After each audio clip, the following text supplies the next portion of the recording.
Hello, everyone, and welcome to our podcast. This is JB. And I'm Chandler, and this is the Unbiased Hard Take. And on today's Unbiased Hard Take, me and JB, as we always do, are going to have one topic from Week 7 that me and JB thought was interesting or would like to talk about. JB, as always, I'll let you go first on this one. Well, I'm just going to say this. I am sorry to my Pittsburgh Steelers fans I ever doubted. Not picking them this week. So, yeah, I'm very sorry. But the one game I really want to talk about that actually changed everything was the Cleveland Browns and the Indianapolis Colts game. At the very last second to the wire, I think that ref had a parlay on that game. I think so. Because one, there was no. You talking? The very Are you talking last about the penalty?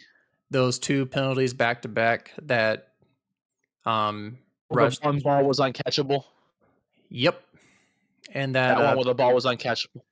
That ball was uncatchable, and the pass interference call, the one before, that those two flags shouldn't have been called. That was a direct fumble. There was no way, shape, or form that ball was getting anywhere. I mean, it was great defense by the Indianapolis Colts. They should have won that game fair and square. With that last second rushing touchdown, kind of seal the cake there. But I think that ref just was not there, or had that game on a parlay or something, because that was literally uncalled for. But yeah, that pass interference where they had no way to catch the ball. It was just ugly by a reffing. I was like, I know they're human, but honestly, a fifth grader could have called it better than what he did. So I hope you got your money. I hope you're happy. Hope you don't ref again. You see, I don't think it was so much the ref was trying to maybe rig the game. I don't think the game was actually rigged. I think it was definitely a bad call. The pass interference, you can argue maybe it was pass interference, kind of touchy, but that ball, that one pass interference where the ball was uncatchable. Mm-hmm. That ball was uncatchable. It was just simply uncatchable. He threw it out of the end zone. He wasn't going to catch that pass regardless. No. And those who know, the NFL rules say the ball has to be catchable for it to be pass interference. Yeah, so I definitely think it was a bad call. But yeah, it was. I think those last two penalties, just, it was not it. Those two penalties should have been called. That should have been a fumble and recovered by the Colts, and it should have been sealed. But I don't know. It was just two very bad calls on the Colts. Yeah, I think that uncatchable one that one would definitely change the outcome of that game. But I want to talk about that same game for a different reason. Okay. Deshaun Watson. Oh yeah, because he's not playing again. But why? This man robbed Cleveland. They didn't even give him an injury designation after that game. I was watching the live broadcast because I watched that entire game. I truly did. I watched the entire Browns-Colts game. And when he actually was taken out for a concussion, he cleared concussion protocol, and they still didn't take him out there and play. Because he just doesn't want to. No interest. He has no interest in playing. He's given up. He doesn't care. I will say this. I'm going to have this. Ready? Ready. Deshaun Watson is not an NFL starting quarterback. Nope. The dude doesn't even want to play. And Kevin Stefanski, I hope I said that. Yeah, Kevin Stefanski, the Browns coach, said that he is still, quote, the leader of the team. He Ain't a says, leader. quote, I'm always right. I'm always going to be protective of my players, especially at the quarterback position. He said, just felt like the right thing in the moment was to hold him out of that game. That's a bunch of bullcrap. He's covering. Something's going on. They didn't even hold an injury designation with him. And someone just came up. I And wonder if he's giving him some massages. dear God. Ever since, truly, ever since he signed that contract, which is fully guaranteed, mind you, there's no risk. He gets all of that money. No incentives. No, you have to play a certain amount of games to get this much money. None of that. He gets the entire contract. Mm-hmm. And you look at him over there, he was standing there clapping on the sideline going, supporting his guys. You know who I feel bad for in this situation? PJ Walker. Right.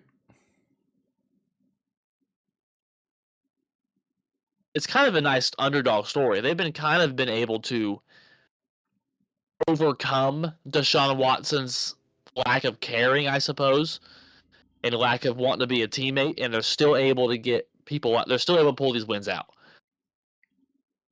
Yeah, I think it's because of their defense. But Oh, it absolutely is because of their defense.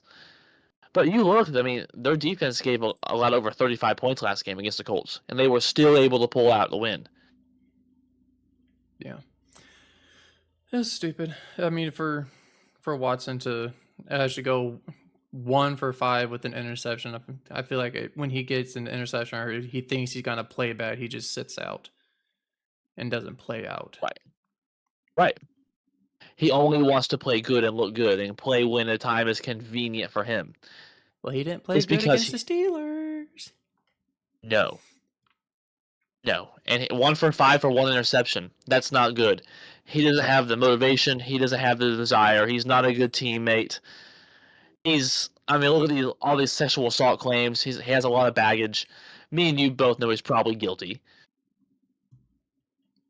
Oh yeah. Well, truly, because you think of it this way. Think of it in, okay, you're an NFL player. A lot of these teams provide you therapists and some massage therapists. A lot of them do it for the team, but a lot of them don't. But a lot of them will obviously pick one they like and stick with them. That's normal, right? Mm-hmm. Normal people do that. They find a doctor, they stick with them. You Right. find a nice restaurant you like, you stay there, you keep eating there. You find a coffee shop you like, you use that same coffee shop. This man was going to all female therapists, all female massage places, and going not to a team one, but to a bunch of individual one, to all these women. Of course he's guilty. We and you both know it. Yep. But That's all the time we have for that topic. Me and JB gonna move on to week 8. As you can see above us, unfortunately, me and JB had a really, really rough week. JB was 4-9 this week, and I was 5-8 this week. I did get the Pittsburgh Los Angeles Rams game right, which is ironic from a Steelers fan over there. yep. I doubt We'll it be is. giving you a I mean, well, ugly football. I'll give us this. At least we stopped Cooper Cup, but we did not stop Puka Nakua. But you were like I said though, you were able to pull out another ugly win. But the fourth quarter, Kenny Pickett is a real thing. He shined in the God damn, my nose itches. In the fourth quarter, he actually Yes. he played really really good in the fourth quarter. And I'm not giving no praise to Matt Canada at all, but still that was one game that we had probably over 300 passing yards or 300 total offensive yards. Again, that's probably like 2 or 3 in a row. So good job. But yeah, that fourth quarter, Kenny Pickett's a real thing. It absolutely is. Unlike Jordan Love, who has the opposite problem. We'll talk about that a little bit later. I've saved a few things for that. Sneak peek there. But as you guys can see above us, me and JB for the season right now. JB is, for the season, as you can see, 63 and 43. And your boy Chandler over here is 65 and 41. I'm on a little bit of a roll these last few weeks. We were tied at one point. I've taken a 2-game separation. And I actually think me and you are going to have a lot of different games this week. Mm-hmm. I really do.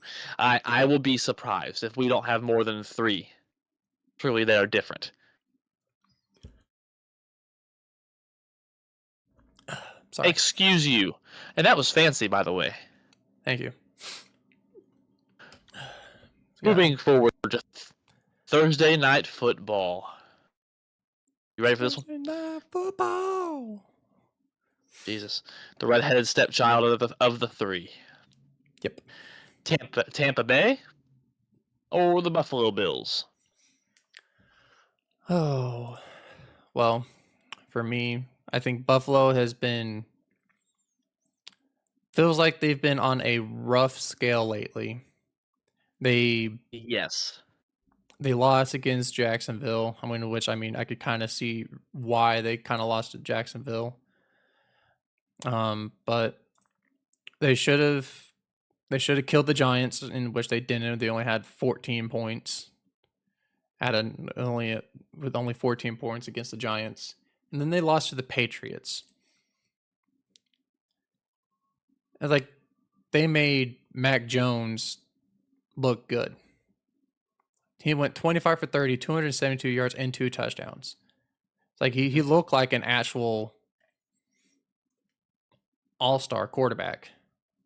Because those are like top 5 NFL quarterback stats right there. 25 for 30, Yes. 200, and he went 27 for 41, 625 yards, 2 touchdowns, and 1 interception. I mean, I don't know what to say about Buffalo, even though they are 4-3, but they should be a lot higher in that sense. And then when we go to Tampa, they're 3-3. Yes, they lost against the Lions, and then they lose against Falcons, which I think they should have won against the Falcons, because Desmond Ridder only went 19 for 25, 250 yards. And it was just basically, I think it was, 1 rushing touchdown by Desmond Ridder and just field goals. So Right. I think the Tampa Bay is both teams, Tampa Bay and Buffalo, are in a tight spot right now. It's because I think this is a must win for Buffalo, and this also a must win for Tampa Bay. So I'd say it's more of a win for Tampa Bay. It's more of a win for Tampa Bay, but if Buffalo wins, even though they are second, but they will be tied for now because Miami does not have a bye week. But they will be tied for first in the division. Mm-hmm. And as for Tampa Bay, they'll also be tied against Atlanta. Right. To 4-3. But you gotta consider this: they're not tied with Atlanta no more because Atlanta just beat them. So now they don't have that divisional hold. They're not. You know what I mean? Well, right now, Atlanta's 4-3, Tampa Bay's 3-3. But they do have one more game to face, and that is not for a while. So now that's the bye week. Yeah, right now this is the bye week problem for right now, but I'm gonna say Buffalo. I think it's gonna be a really tough match. It's probably gonna be like the New York Giants, the New York Giants and the Buffalo game. Buffalo barely winning. So give me Buffalo. Okay. And I agree. Now, Buffalo, I'm not going to hit a panic button quite yet, because even that ugly Giants game, I talked about it last week, they still what? Still won. They won, and that's ultimately what matters. They won the football game. It's a week-by-week basis. Based on our predictions, there were a lot of upsets this week. There really, really were. There Yeah, were they a were. lot of upsets. Mind you, the Vikings beat the Niners. PJ Yeah, Walker and the Cleveland Browns beat the Colts. The Chicago Bears beat the Vegas Raiders. There were, and that's just naming a few. So there were a lot of upsets. So the Buffalo Bills were still able to win that game. But you look at this New England game. At one point, yeah, they scored 15 points in the fourth quarter. They were able to come at one point take the lead again in the fourth quarter, and it looked like they were going to be able to pull it off again. It is a Bill Belichick coach team, so you know the New England Patriots will always remain respectable. That's the key word. Yes, they're not going to make the playoffs. They're not, but you know they're not going to be a top 10 worst team in the league. It's Bill Belichick. It's the New England Patriots, hmm and it's a division game. So with that, Tampa Bay, I have it right here in my hand. Tampa Bay is second in the division. They just lost to Atlanta. They got thrashed by Detroit a few weeks ago. They beat the Saints, but then they also lost to the Eagles. So you look, they've lost 3 of their last 4 games. I told you, I think Tampa Bay's a pretender. They're starting to prove that a little bit. They are on a 2-game losing streak. They've lost 3 of their last 4 games. So with that being said, give me Buffalo. Yes, Buffalo's underachieving a little bit, but I think Buffalo's going to be able to pull back a little bit and win a very manageable game. I agree. Moving forward to the Sunday action. The Houston Texans or the Carolina Panthers? Ooh, good games. Good games. Today, the top 2 picks in the draft get a battle off. Even though Houston is 3-3 right now, and Carolina still has not won a game yet, but they are actually looking somewhat decent in the first half Mm-hmm. for Oh, what it looks absolutely. Yeah, they're like, throwing. but they just get killed in the second half, and I really don't see it why they're getting killed because they Lions first half they were getting well, I could probably say yeah, they were getting killed from the first half, and then second half they yeah. But against the Dolphins, they're only down by a touchdown in the first half, Right. and Carolina outscoring them 14-0 in the first quarter. So they know how to start, or they know how to get hot. They just need to learn how to stay hot and not do anything about, or just keep rolling and not just, oh, we got it, but no, it's oh, give me Houston on this one. I Okay. think CJ Stroud is gonna do his thing again. Oh yeah, he's absolutely the rookie of the year, and that's actually my point. I have Houston as well. You look, C.J. Stroud's QBR is 96.4. He has 9 passing touchdowns, 1 passing interception, 1,660 yards passing. He only has 1 interception. He's a rookie quarterback. And Mm-hmm. you mind you, the Texans actually have looked decent. They beat the Saints recently. They had a Mm-hmm. bye week last week. So people actually forget that the Houston Texans, man, they're actually kind of a sneaky team. They are, And and then I'm actually they surprised are. with this. Well, okay, so D'Amico Ryans is their coach. Mm-hmm. So they have a respectable defense right now. He's a player's coach. They're 3-3. I don't think they'll make the playoffs. Obviously, Jacksonville's going to run away with that division, but I think Houston could win 6, 7 games. I would say because C.J. Stroud's the rookie of the year so far. Oh He yeah, keeps it up, he's going to be the rookie of the year. And then you have that against the Carolina Panthers, who are the only team in the league who haven't won a game yet. Yeah, they've had moments where they've been able to put it together. Bryce Young has had moments where he's looked good too. But the Panthers are a young football team. They're the worst team in the league. The record, there's an old, you know who said this? Your record, you are what your record says you are. Who said that? You remember? oh, I do. Legendary.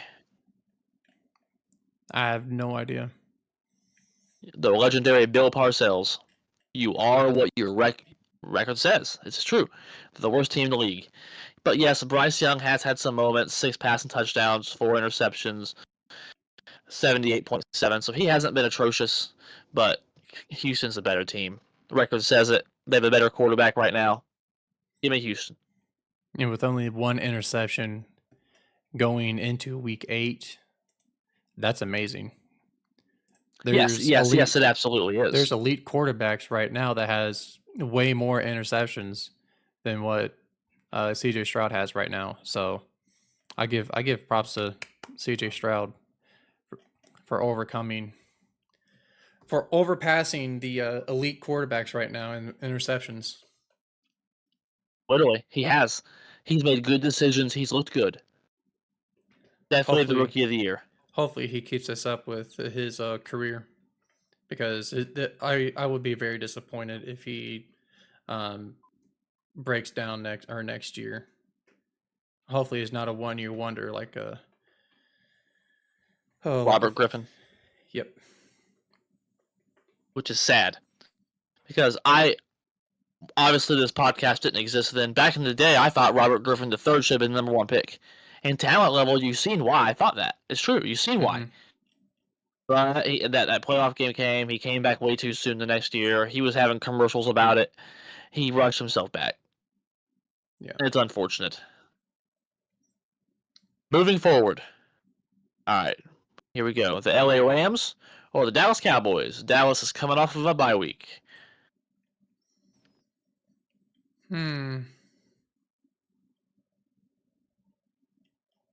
This one is I want to say it's a tough decision. Even though they beat the Chargers, even though Chargers right now are in they're hurting right now desperately. I want to make something clear. Listen to this. The Packers and the Chargers have the exact same record. They're 2-4. Wow. That's yeah. But with everything being said, this is the Rams though. This is the Rams. They lost games, the games that they should have won. I'm not saying they should have won against the Niners, but they should have won against the Bengals. Possibly should have won against the Eagles. And everything on paper, I still say this: they have an elite receiving core. They have a great quarterback. They have a great offense. But to me, I still think they should have won against the Pittsburgh, because they were better team, in my opinion, on paper. But with that being said, just give me the Dallas Cowboys. Coming off a bye week, they're going to be fresh. Be fresh of everything. I don't think they don't have any injuries right now, to my understandings. Who, the Dallas Cowboys. Oh, well, they have not anything. Leighton Vander Esch is on injured reserve. Right, and we already knew about Trayvon Diggs. I was going to say Diggs is on IR, so that, I mean they've had some injuries, yeah. I mean, well, I see there's quite a few people that's on injured reserve right now, but the newer updated one is Juwan Thomas. He's a safety, but he is questionable. So everything else looks pretty easy right now. So yeah, give me Dallas. And I mean, truly, I 100% agree with you. You look at Dallas; they're coming off of a bye week. On paper, they have the better team, obviously. Yes, LA has proven people that they're more competitive than people would think. They're more competitive than I thought they were, and I think that's because, Nacua is a good player, as you say, Puka. He's a very good player. They kind of found him a diamond in the rough. Mm-hmm. He wasn't even a first-round pick. Nope. It was a day 2 pick. So with that, they found a diamond in the rough. They have a good coach. Sean McVay is a Super Bowl champion. They have a Hall of Fame quarterback who is getting older, however. And Cooper Cup's came back and been himself. So they have Oh some yeah. players. Their problem is they don't have a lot beyond that. They don't have draft capital. They haven't been drafting players. They've been having to bring people in from the free agents. That's what they've had to do because they traded all their assets for that Super Bowl team. Right. So that's a lot of their issues. Dallas had a bye week. They bounced back from that Niners game, beating the Chargers 2017. So yeah, I think Dallas wins this game just based on they're a deeper team. They're better in the trenches. They're better on the defensive side of the ball. Give me Dallas. All right, moving forward. Here we go. Ready? Yep. This is the one I wanted to really talk about. Minnesota at Green Bay. Hmm. Now, even though Minnesota just came in or just won against the 49ers on Monday Night Football primetime game, where everyone thinks Kirk Cousins is the way he shines, it's the way he is, primetime Kurt. But this is not a primetime game. He finally did it. He finally did it. He won a primetime game. Nice round of applause for Kirk Cousins for winning a primetime game. The unbiased heart take applauds you. But this game is not a primetime game. Yes, No. even though Jordan Love came or lost against the Broncos, even though he did go for 21 for 31, 180 yards, 2 touchdowns, and 1 interception, which is not great, but getting the 2 touchdowns and 1 interception is probably makes that stat line look a little bit better, in my opinion. It's okay. He did slightly better than what he did against the Raiders. I'll say that. He played much better in the Raiders he game. played much better. But Oh yeah. But I think he's I don't think the Vikings are going to win this one. Give me Green Bay. Cuz I think Green Bay plays tougher when it's a division rival. So give me Green Bay on this one. And here we are. Because of me and you, unfortunately.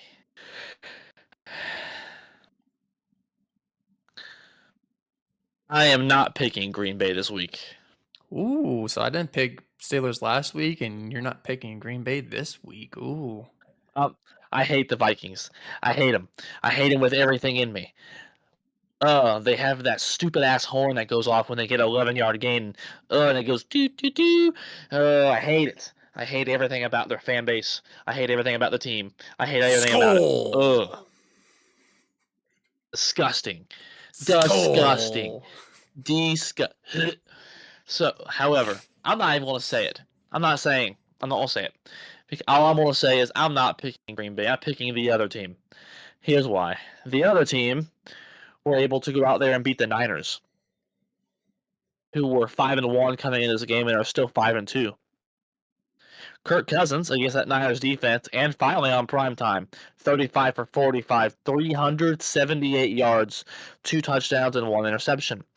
Addison, 123 yards, 2 touchdowns. Remember I told you who would take Jefferson's place? What'd I say?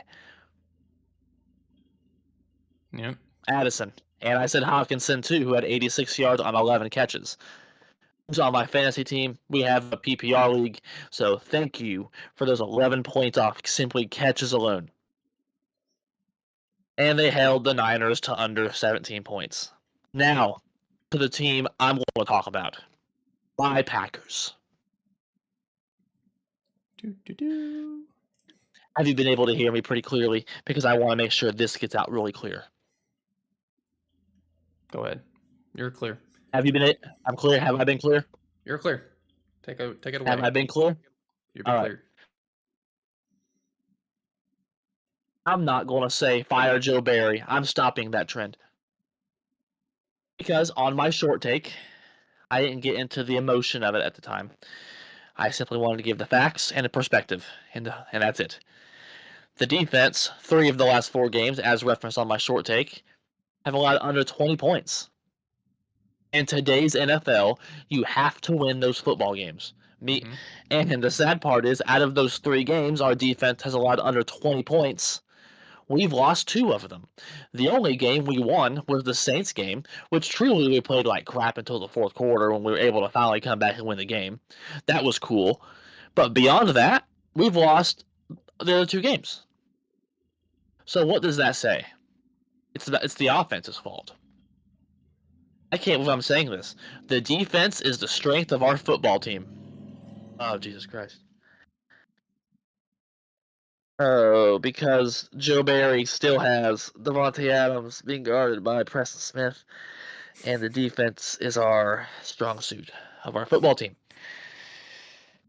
But you look at the Broncos game, the Broncos have been abysmal all season long. Defense allowed 70 points at one point. They're historically bad. Statistically, they are historically bad. And I look at it here, we scored 17 points. We were shut out in the first half. And that's been the trend the entire time.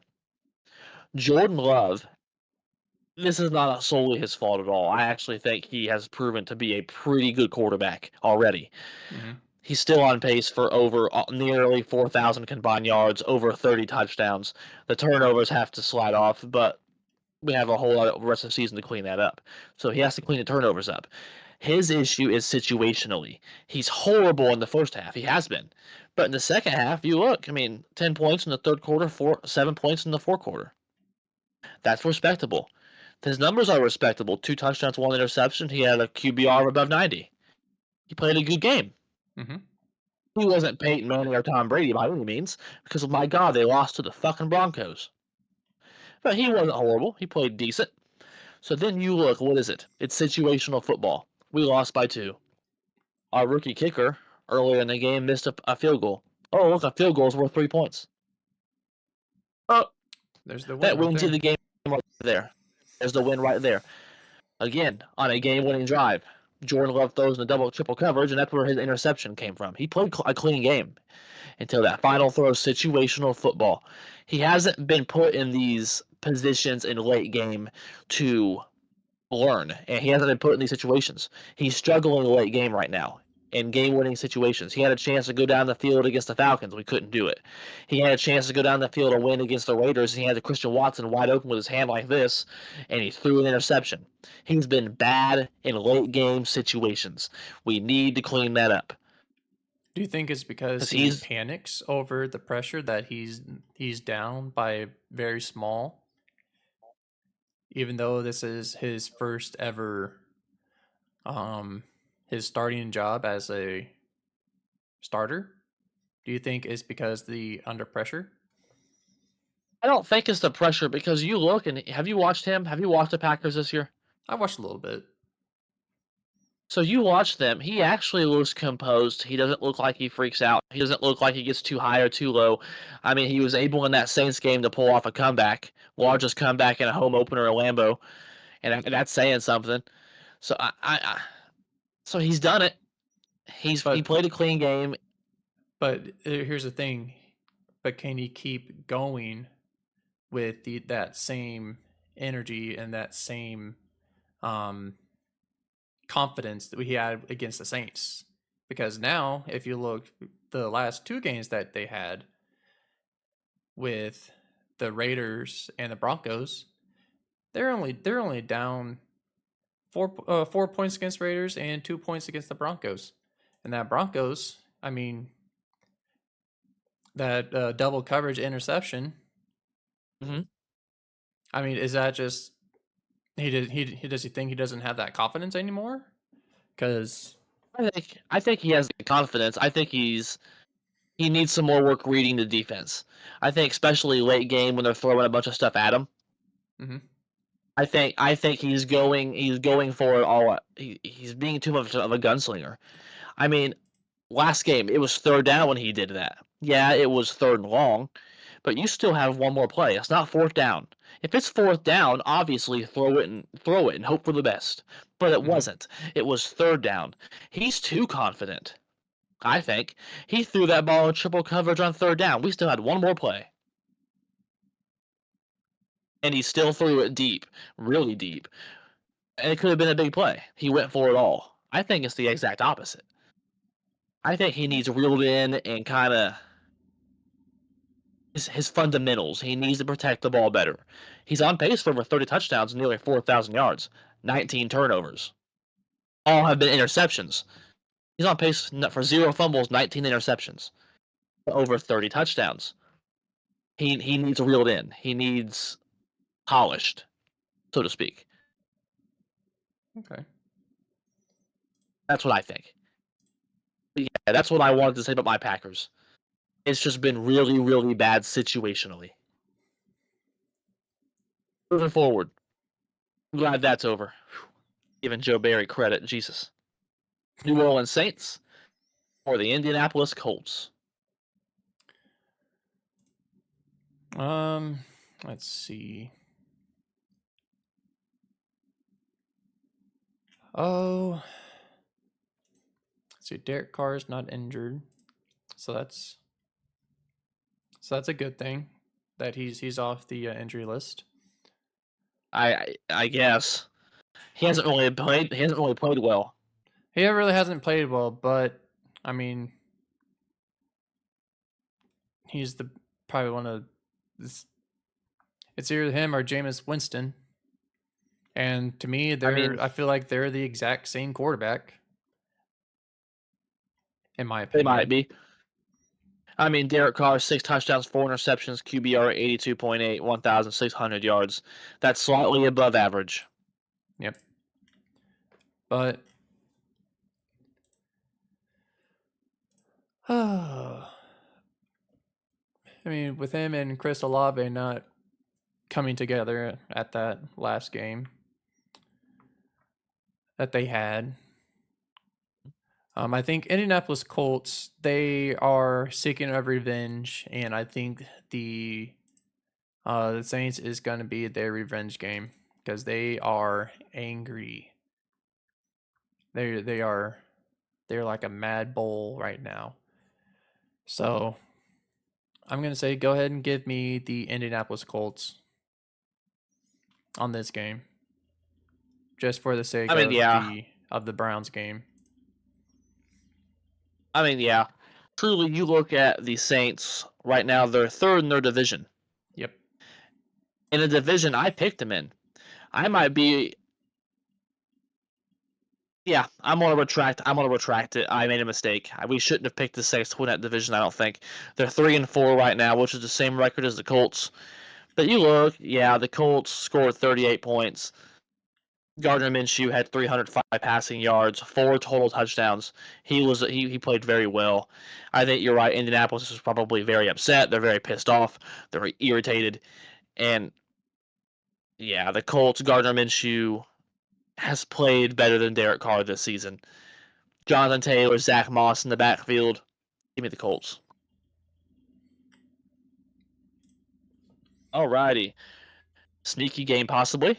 New England Patriots or the Miami Dolphins. Ooh, I know what the common sense says here, but I mean, New England did just beat Buffalo. but can they repeat themselves? That's the kicker right there. To me,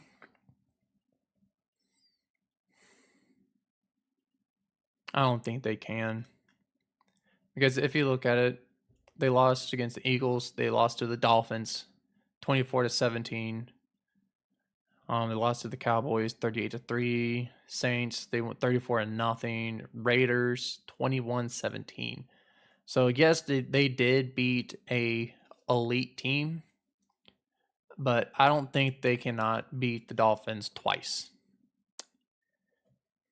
So give me the Dolphins just because it's Miami. They're 5-2 for a reason. So I mean, right. And New So England's the they, opposite. They're 2-5. yep. So yeah, so yeah, give me Miami, just for the sake that the New England cannot beat Miami. No. They And lost to you them look once, and at they're gonna lose again. exactly. That's what I was going to say. They've already lost to them once this season. I mean, yes, New England was able to a Bill Belichick coach team. Matt Jones looked good. Bill Belichick proved that he's still worthy. I am very surprised they beat Buffalo, but really I probably shouldn't be because it is the greatest coach of all time. That's just my opinion. But I mean, yeah, you look at Miami. Yeah, they had a rough week. They lost in prime time. I think it was probably a good wake up call for them. They're the much more talented team. Two was an MVP candidate. He only had one touchdown, one interception, 216 yards. That was against the Eagles, who's a Super Bowl contender, truly. I think Miami wins this game in a bounce back way. I Ooh, agree. the Battle of New York. Doesn't really matter who's at, but the Jets at the Giants. The New York Jets against the New York Giants. Hmm. Well, they did come in and beat the Eagles. If that's saying anything. But I'm gonna say this: It's true. Jets, Jets, Jets. Give me the Jets. New York, the New York Giants. They looked horrible. They looked extremely horrible. Yes, even though Saquon just is coming off of an injury again, but it's a small injury. But even though he is questionable against the Jets, but I do believe he is going to play. Oh But yeah, he'll play. he only hyperextended his left elbow. So, but I don't think the New York Giants is not capable enough to beat the Jets just because the Jets is a younger team. I'm not saying they have a better quarterback, but against Oh, the Jets, they Daniel might. Jones and Zach Wilson, I'm probably going to choose Jack Wilson over Daniel Jones. Now here's the question. I'm gonna make a bold statement. The Giants should stick with Tyrod Taylor. I mean, he was 18 for 29, 279, two touchdowns, and he won the game. Yep, Saquon was involved, 77 rushing yards, 41 receiving yards, so over 100 yards. He had a receiving touchdown. Was good for my fantasy team once again. So I mean, Tyrod Taylor's played much better. He finally won the game and a division game at mm-hmm. that. I think, of course, they're paying Daniel Jones all that money, so they probably won't do that. But they should stick with Tyrod Taylor. Yeah, I do believe so. Because I mean, Tyrod Taylor, he's looking like they should have gave him the money. He's looked always like at least a solid game managing quarterback. He's always been that. He's always been at least acceptable. Because right now for the season, Daniel Jones only has 884 yards, 2 touchdowns, and 6 interceptions. And then if we look at Tyrod, he has 571, 2 touchdowns, and 0 interception. With Tyrod's QBR is 50.1, and Daniel Jones is 39. So My point exactly. so Tyrod, they should stick with Tyrod and with the rest of the season. Actually, all that being said, even with Tyrod Taylor playing well, the Giants did win. I think the Jets win this game. The Jets are coming off of a bye week, and before that bye week, for those who have a good memory, they beat the Eagles 20-14, and then they also beat the Broncos before that 31-21. So Zach Wilson, even in that Eagles game, was at least a game managing quarterback. He had 19 for 33, 186 yards, no touchdowns, but no turnovers. So he did what he needed to do. Brees Hall's a great player. Coming off that bye week, that Jets defense, they're going to obliterate that Giants offense. The Giants only scored 14 points. Yeah, they won, but yeah, the Giants won't be able to move the football. That's the problem. Jets. Yep. Ooh, here we go. The Jacksonville Jaguars or the Pittsburgh Steelers? Oh man. Well, Is he going to do it 2 weeks in a row? I'm probably not gonna do it 2 weeks in a row. We always like we always said the Pittsburgh Steelers always win the ugly games. And this is going to be an ugly game. Okay. Yes, even though Jacksonville has a better offense, but we have a better defense. Even though they have a better defense, Jacksonville has a better defense, but we have an okay offense. But we always shine. Our offense always shines in the fourth quarter when we have the chance to win.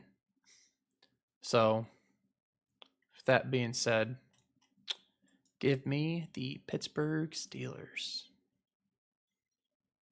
And we're different on this one. And I will tell you why. I don't blame you.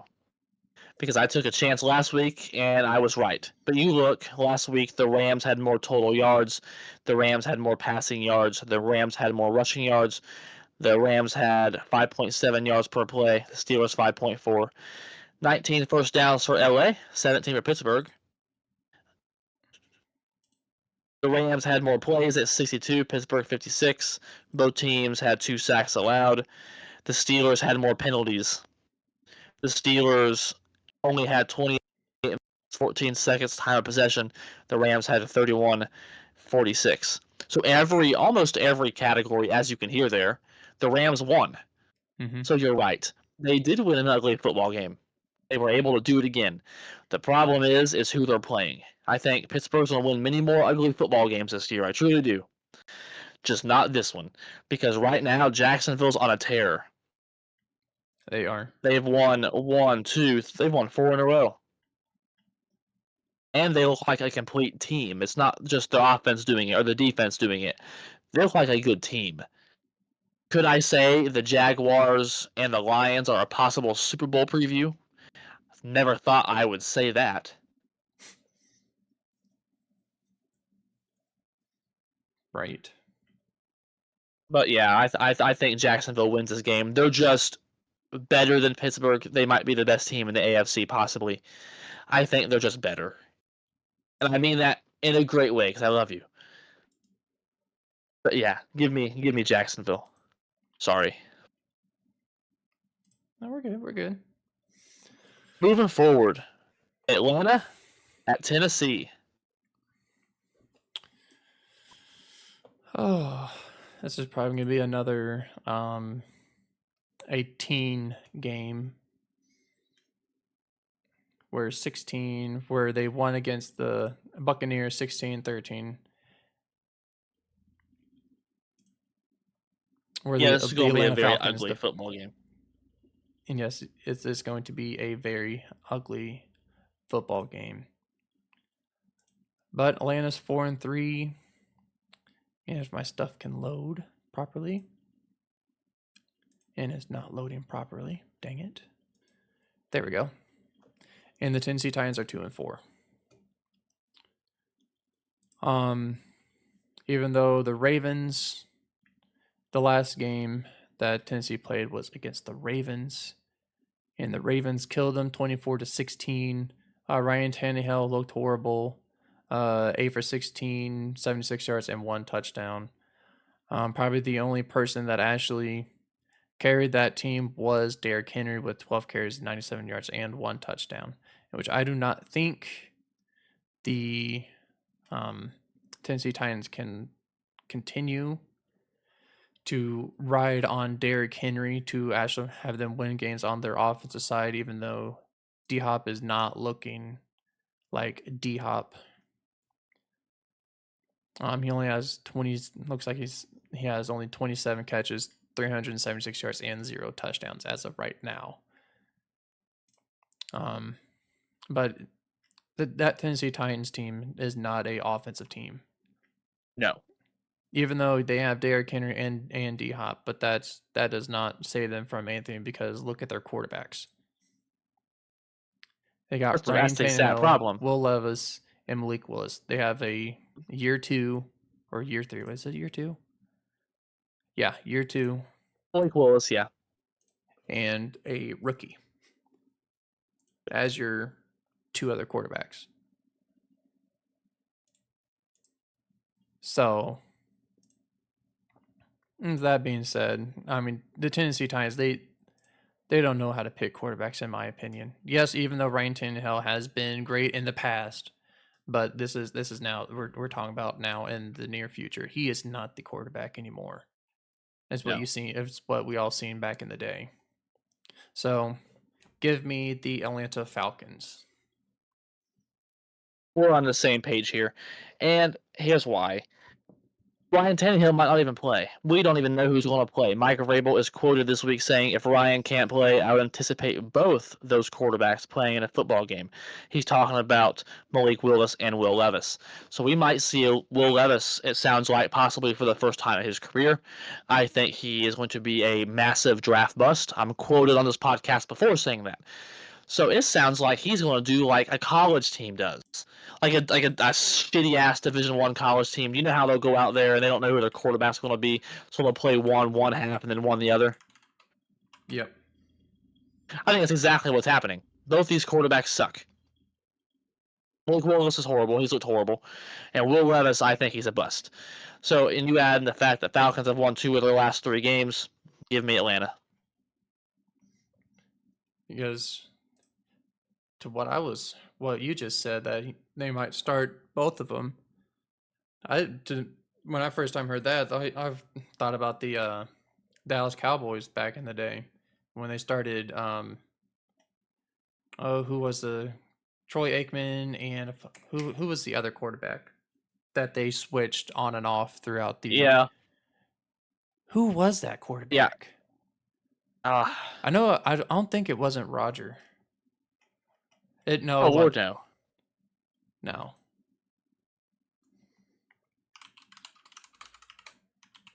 Now it's gonna fuck. Truly, I don't remember.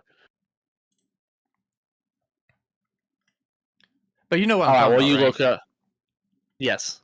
Early in his career. Yep. Was it Steve Walsh? While you look that up, I'll go ahead and introduce the next game. All right, who we got? Philadelphia Eagles or the Washington Commanders? Nope, it was Jason Garrett. That's who it was. Boom, figured it out. Wow. I didn't know that. I think we might have a sneak peek at future sports fact of the day. All right, who you got? Who was it again? Eagles? Eagles? The Eagles? In Washington. Or the Commanders? Take command. Give me Philadelphia. Even though the Washington is actually looking pretty good, I should probably say they are 3-4. Even though they did lose to the Giants, because Tyrod Taylor looking like he should be the starter. But I think the Eagles are way too good against horrible teams, even though they did lose against the Jets. But they did beat the Dolphins. And they already beat the Commanders once. But it was a very, very close game, 34-31. Yep. So give me the Eagles. I think it's going to be the exact same way again. I think it's going to go straight down to the wire football game. So wow, really? So give me the Eagles. And I agree with you, but totally differently. You think it's going to be close? Mm-hmm. I think it's going to be an ass kicking. I think Philadelphia is going to spank the Commanders. Philadelphia's going to take command, all right. Take command of that ass because they just obliterated Miami. Jalen Hurts 3 total touchdowns. They held that Miami offense that me and you bragged about all week last week, saying Miami's going to win this game. Yeah, they held them under 20 points. Yeah. Green Bay and Miami scored the same amount of points. And then the Commanders only scored 7 points. against the Giants. No more need said. Give me Philly. Ooh, this is gonna be a you gotta think about this one. Really good one. Cleveland Browns at the Seattle Seahawks.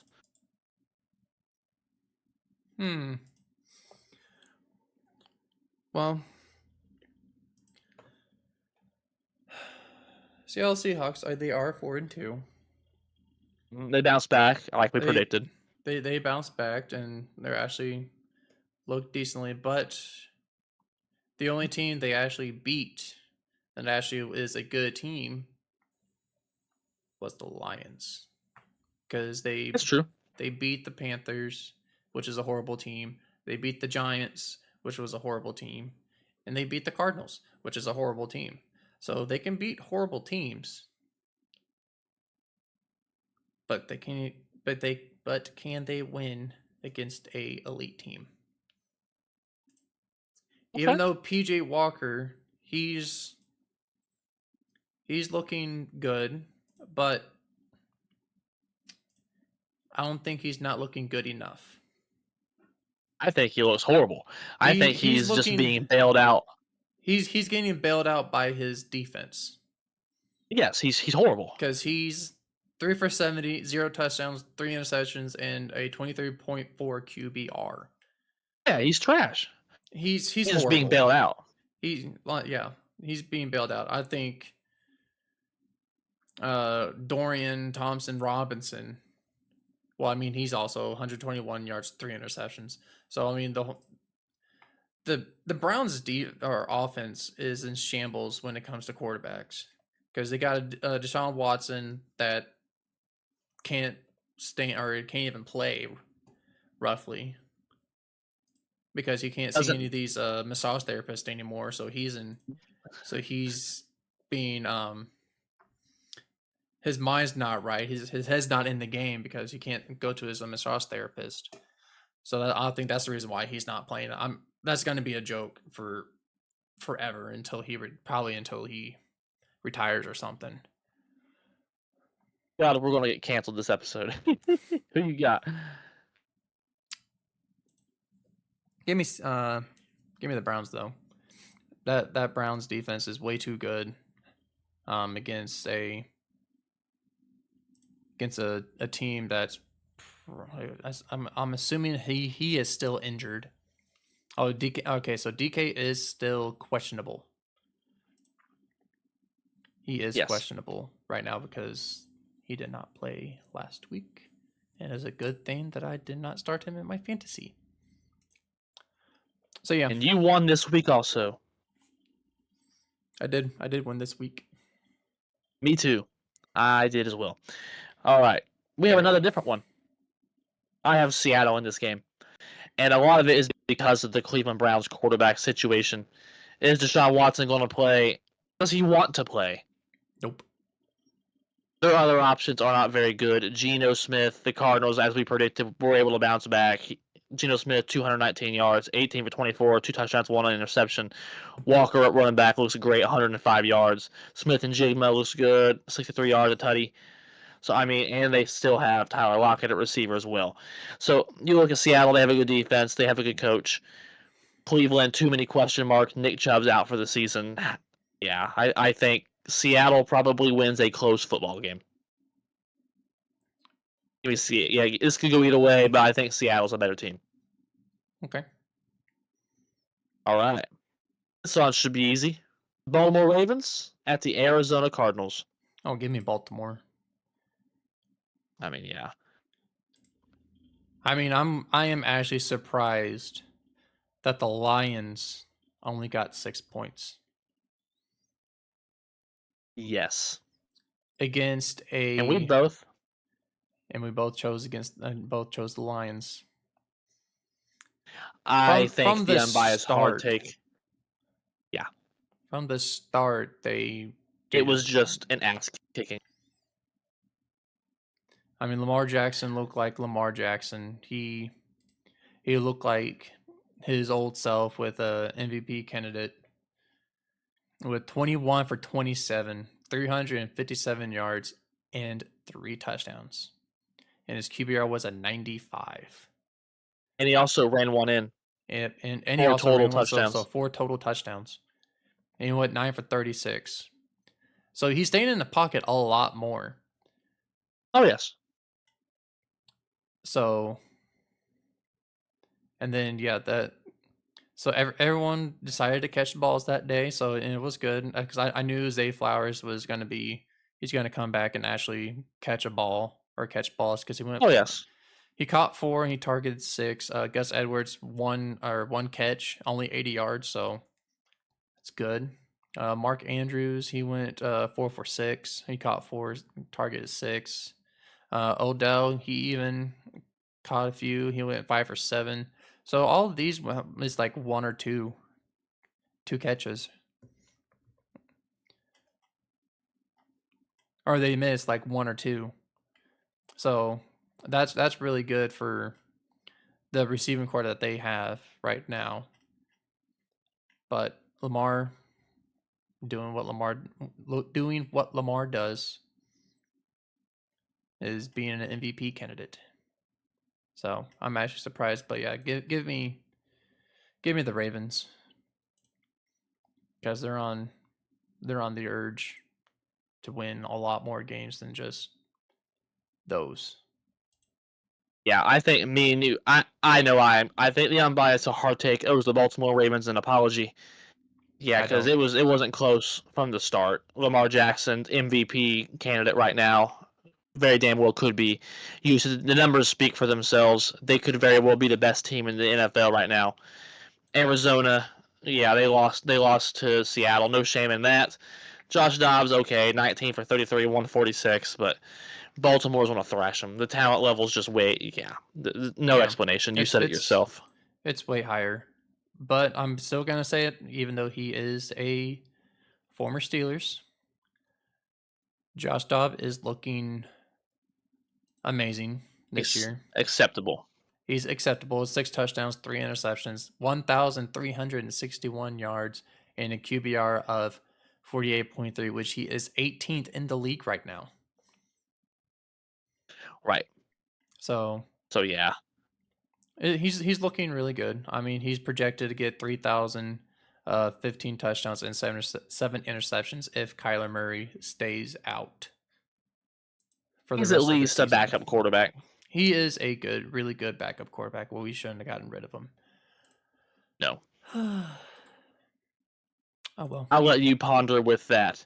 I'm going to move forward to the Kansas City Chiefs at the Denver Broncos. Give me Denver. Okay. Give me Kansas City. Yeah.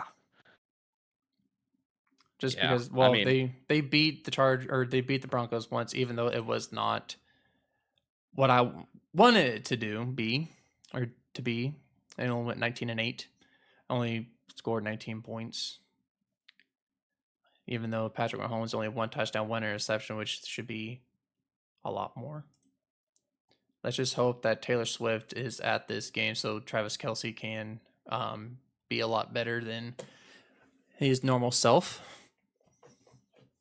Because even though it is a proven fact that he hits over 100 yards a game, or he catches or receives over 100 yards a game when she's there, and only about 40 to 50 yards a game if she's not there. So let's hope that she's there so she can. I'm so tired of seeing. So tired of seeing that crap. But yeah, the Broncos have scored under 20 points the last 2 games they've played. The Chiefs have won 6 in a row and have not lost since opening day. Pat Mahomes, 4 tutties, 424 yards. Travis Kelce, 12 catches, 179 yards. The Chiefs offense figured it out against a overrated Chargers team. But yeah, the Chargers are better than Denver, and look what they just did to them. Yeah, Kansas City's going to win this game. Yeah. Here's one that I think we're different on. We'll see. Cincinnati at San Francisco. Even though they are, I think that Brock Purdy is in a loop because he does not know who to throw to because his main target, Debo Samuel, is not there. Because he only has He's had a rough few games. He has a rough few games. But he has Christian McCaffrey, he has Ayuk, and he has George Kittle. Right. And with that in the receiving core, Ayuk is the better receiver within this whole entire receiving core. So I think he should be targeted a lot more than what everyone else should be. Because he got 5 catches in the first half, but not targeted once in the second half. So you would think you should target your main person a lot more in the whole game instead of just the first half.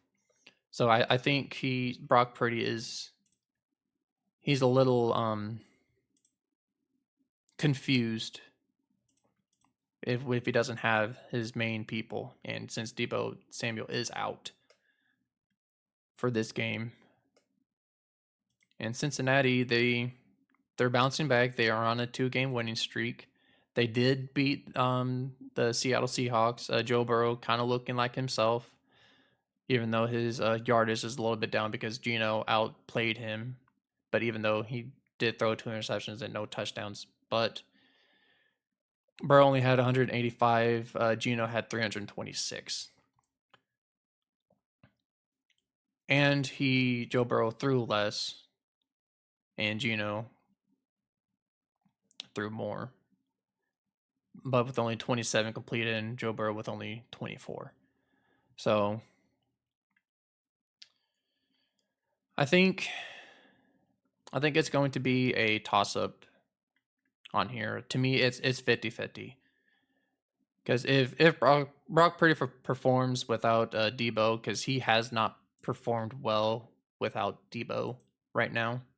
Because look at all the games that the 49ers played. They had Debo. And they've been amazing. And ever since Debo got hurt, they're losing. Because they only scored both times 17 points in both the Browns and the Vikings games. So I mean it's a hard game, but I'm just 50-50 because I don't know, because honestly it can go both ways. If Joe Burrow comes out and he actually does his thing like he should be doing, like it's like when he played against the Arizona, when he played against the Rams and Baltimore, he had over 200 plus yards in all 3 of those games. But you got to pick one. I know I got to pick one, but it's dang it, so hard. Give me Cincinnati. Give me Cincinnati. That I was almost convinced that was one we were going to have opposite, and it's not. Because me and you are on the same page. Wow. Great minds think alike. Here's why I think that. The Bengals beat the Seahawks, a contending playoff team. They looked really good against the Cardinals. Joe Burrow has looked good these last 2 games. They've won 3 of their last 4 games. So then you also look at the 49ers. They're on a 2-game losing streak right now. They're kind of fluttering. San Francisco's going to be fine. They're still my Super Bowl pick. Don't freak out. They'll still be 5-3. Then I think they're going to kick it in. Every team goes through a struggle at some point. I think this is the Niners' struggle right now. This will be the time where they kind of struggle a little bit. Brock Purdy's that dude. He's still elite quarterback. He's still going to be a Pro Bowl quarterback this year. People need to calm down. I think the Niners play better. Brock Purdy plays better, but Cincinnati wins a good game. Give me Cincy. Here we go. Sunday Night Football. The Bears or the Chargers? Then we gotta watch that. Want to make us watch that? Yeah, sadly. I think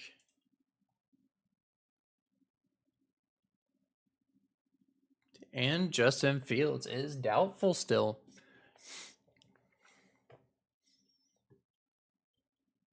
So Justin Fields is doubtful. So, but in my opinion, I think Tyson Bagnett or Baggant, however you say his last name, Baggant, is the quarterback for the Bears, in my opinion, because he played That's a hard take. Okay. he played a wonderful game, probably a lot better than probably what Justin Fields would had. Because That's a hard take. he went Okay. 21 for 39, 162, and 1 touchdown, and that with his QBR of 97.2. Actually, no, his QBR was a 70.3. My fault. So with his, well, I mean, he played against the Vikings, which he went Didn't 10 for look good. 13, 83. I mean, his completion and attempts looked good, but the yardage and his interception, his longest reception was a 24 yarder. But he did not look good his first game, but he came back and he balled out his second game, and he beat the Las Vegas Raiders 30-12. Because I think he did not rush. He didn't not rush one in, but he did look. He looked really good in that and against the Raiders. Even though the Las Vegas Raiders are not looking good in quarterback wise because Brian Hoyer, 17 for 32 and 129 and 0 interceptions, or 0 touchdowns and 2 interceptions, which Aiden O'Connell, let's go. He went 10 for 13, 75 yards, 1 touchdown, and 1 interception, which he did not get sacked, and his QBR was at a 42, so it's not looking too good. But he did play, and he looked mid. 10 for 13. Yeah. Actually, that's kind of see that in him. So hopefully he plays over Brian Hoyer. But we're not talking about the Raiders. We're talking about the Bears and the Chargers. Chargers are looking horrible. This is their downslide right now. Even though they are 0-2. Yes, they did have to face 2 elite teams, the Cowboys and the Chiefs. So I can see the reason why they are in that big of a slump right there. But with Justin Herbert against the Chiefs, 1 touchdown and 2 interceptions. 259 yards. He went 17 for 30. I don't think Justin Herbert is not. He's looking decent. 1,592 yards, 10 touchdowns, and 4 interceptions with a 65.2, which he is 6th in the league right now in the QBR rating. But I do believe the Chargers are a lot better team than the Chicago Bears. So, with that being said, give me the Chargers over the Bears. Oh, and we agree. But it's funny. Because I'll say this. I chose the Bears once, and they failed me horribly. So I am not choosing the Bears ever again. And I agree. The Chargers win this game, but I want to say something that's concerning to me. The Bears just beat the Raiders 30-12. We lost to the Raiders. I want to make that very clear. That's number 1. Number 2, the Bears are not a better team than the Chargers. It's funny because the Chargers will continue charging. Mm-hmm. And what I mean by that, Herbert's stats look good. He's been doing good for my fantasy team. He's 6th in the league. Blah, blah, blah. He's this generation's Tony Romo.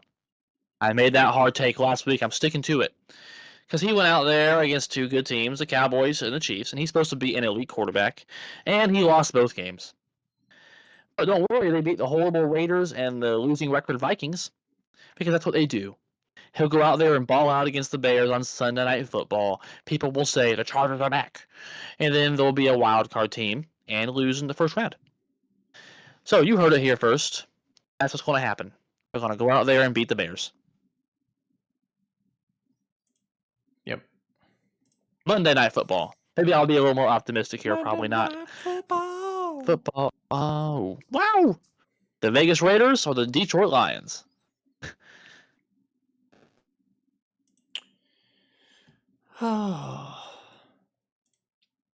Both teams coming out as a loss. But with the quarterback situation for the Las Vegas Raiders right now and the Detroit Shout out to Aiden O'Connell. our rookie. Throwing a tutty. He got his first touchdown as an NFL quarterback. Not a lot of passing touchdown. Purdue. Passing touchdown. He ran one in. Yeah, passing touchdown. Yep. But the Las Vegas Raiders are in shambles when it comes to a quarterback. Detroit is coming back from a horrible loss, and the Raiders are coming back to a horrible loss against Chicago. So I think both teams are wanting a win from getting away from both of those losses, but I think the Detroit is going to be the superior team over the Raiders, just because, well, the record says itself, 5-2. They did beat the Chiefs. They did beat the Packers. They killed the Panthers. And they killed the Buccaneers and the Falcons. So, and this is a horrible team. The Raiders are a horrible team. So, and I think the Detroit Lions are going to come back and they're going to destroy the Raiders like the Ravens did to them. I 100% agree. The Lions are going to come in. They got their ass kicked. Dan Campbell's a good coach. He's going to have that team ready. They're a much more talented team on paper. They just ran into a really good Ravens team. The Raiders are in shambles, like you said. Quarterback Brian Hoyer was horrible, two interceptions. Josh Jacobs has looked horrible. He's averaging under 3 yards a carry right now per the season, and Devontae Adams is unhappy. They're just in shambles. I think this will be a horrible Monday night game. Detroit whoops that ass. Yeah, we get 2 horrible games, Sunday night and Monday night. Yay. So but me and JB are going to flip to the world of the NBA because it's opening night tonight. And me and JB are going to do a little bit of a subtopic here, integrating back the world of the NBA to our podcast. JB, you got 60 seconds. Give me your prediction for league MVP and why. Time starts now. Well, for me, I think it's going to be Giannis Antetokounmpo. Because even though I am looking at the ESPN's website, he is at a plus 500 chances to win, and all these odds are courtesy of Caesars Sportsbook. So but even though they have Nikola Jokic as a plus 400. But here's the top 5 for the Caesar: Joel Embiid, Jason Tatum, Luka, Giannis, and Nikola Jokic. But to me, I think it's going to be Giannis, just because of who he has around him, and that will make him shine a lot more. Even though he is shining now, but he is going to shine brighter because he has Donovan Mitchell, Damian Lillard, because I just seen his name on here. He has Damian Lillard, Chris Middleton. He has both the Lopez's as the bigs. So he has a very stacked team around him. So give me Giannis. I think he's going to probably close to a triple-double this season. Oh, that's a hot take. we are at a minute for you. I agree 100% with you. Giannis Antetokounmpo is going to be the MVP. I mean, last year he averaged 31.1 points, 11.8 rebounds, 5.7 assists, and had a 55.3% field goal percentage. The Milwaukee Bucks were the number 1 seed in the East. I actually think he should have been the league MVP last year, because Joel Embiid was 33.1 points a game, 10.2 rebounds, 4.2 assists, and a field goal of 54.8, and the team had a regular season record. So Giannis averaged more rebounds, assists, had more wins, and had a better field goal percentage. He should have been the league MVP. That's a fact, and he's going to be this year. He's the best player on the planet. Give me the Greek Freak. Okay. I did that in 40 seconds. Boom. Speaking of that, I'm proud of that moment. 40 seconds, all those spitting them facts. That's all we have for today's Unbiased Hard Take. JB, anything else you want to talk about? Fire Matt Canada. But yeah, don't forget to like, comment, and subscribe. Comment. Who do you think's gonna win MVP in the NBA? That is the opening night. Let us know. The Lakers against Denver and the Phoenix Suns versus Golden State. Kevin Durant's revenge game against the Golden State. Is LeBron's gonna shine out, give up 30 points on him, or is he gonna get 30 points as an old age? Who knows? But That's right. That being said, and also like our Facebook. Like, subscribe, hit the bell, check out the Sports Fact of the Day, and like us on Facebook. Me and JB got a lot of different games this week, so standings will look a lot different. I'll either pull away, or JB could even take the lead with all the amount of games we have different this week. Yep. So, again, that's all I have. Till next week. Can't believe I'm saying this. Don't fire Joe Barry. I was wrong, and go Pat go. Let's go. See ya.